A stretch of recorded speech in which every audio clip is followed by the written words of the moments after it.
If I could go back 10 years and tell myself one thing, it wouldn't be about money or time or even regrets.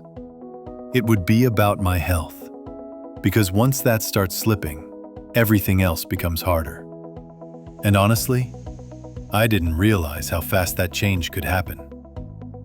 Today, I want to share the things I wish someone had told me when I turned 60. Small changes, big lessons. Real talk. And number 7? That one really surprised me. Maybe you'll see yourself in some of these. Number 1. Movement isn't optional. You don't need to become a gym rat or take up running, but staying still, that'll catch up with you faster than anything. I used to think sitting down meant I was just resting, but too much sitting made my joints ache, my back hurt, and honestly, made me feel older than I was. Now I walk every morning, sometimes just around the block, and I stretch, not fancy yoga, just simple movements to keep things from locking up. It doesn't have to be perfect, just move, because every day you move is a day you stay independent. Number 2, don't ignore the small stuff. You know that nagging ache in your knee, that weird foot pain? I used to write those off, thought they were just getting old. But little things have a funny way of becoming big things when you don't deal with them. That foot pain turned into limping. That shoulder ache made it hard to sleep. These days I listen to my body. If something's off, I don't wait. Sometimes it's nothing, but sometimes catching it early means avoiding a whole world of hurt. Number 3. What you eat is what you feel. This one was a game changer. I thought eating whatever I wanted was a perk of retirement. But all it really gave me was brain fog, heartburn, and constant fatigue.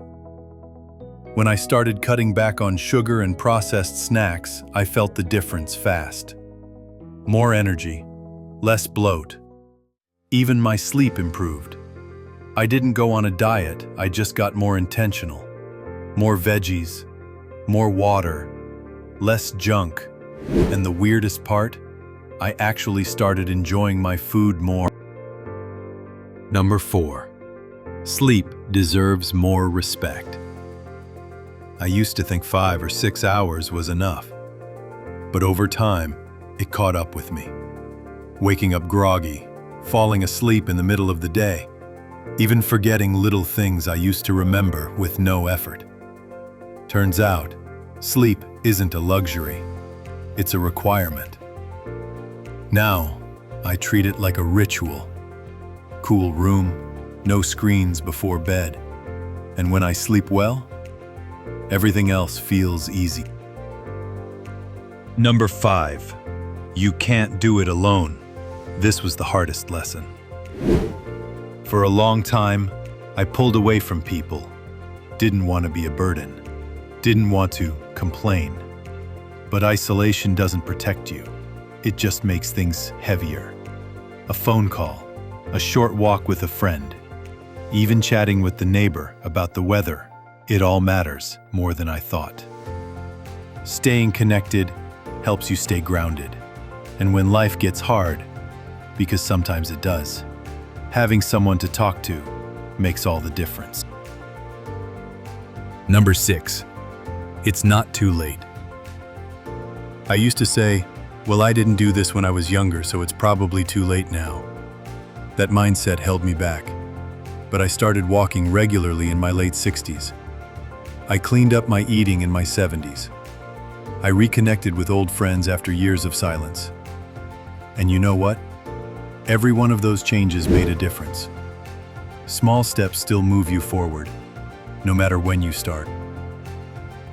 Number 7. Take your health into your own hands.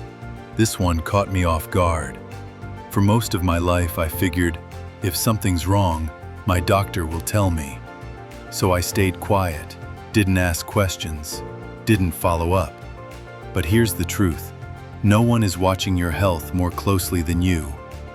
Now, I track my blood pressure at home, I write down questions before appointments, and I speak up if something doesn't feel right. Taking charge isn't rude, it's smart, because you're the only one living in your body, so trust your instincts. Number 8. Mental health is just as real. I never used to think much about mental health. To me, it was something other people dealt with. But then came the days when I just felt heavy. Not sad, not sick, just off. I didn't realize how common that is, and how treatable. Even small things like journaling, walking in the sun, or finding a new hobby can help. There's no shame in needing support. Taking care of your mind is just as important as taking care of your body. Number 9. Little joys matter more than ever. There's one last thing I wish I learned earlier. Joy doesn't have to be big to be real. A quiet cup of coffee, birds outside your window, laughing at a dumb joke on the radio. I used to chase the big milestones. Now I look for the little ones. And they're everywhere, if you slow down enough to notice. So if you're watching this, maybe from your kitchen table or your favorite chair, I just want you to remember, you're not too old. It's not too late. Start where you are. Do what you can. Take care of your body, your mind, and your relationships. Because you deserve to feel good. You deserve peace. And the next chapter, it's still yours to write. If this resonated with you, share it with someone you care about. Leave a comment. Let me know what you wish you'd known sooner. And if you want more honest, helpful videos like this one, hit subscribe. We've also linked a few helpful products in the description below.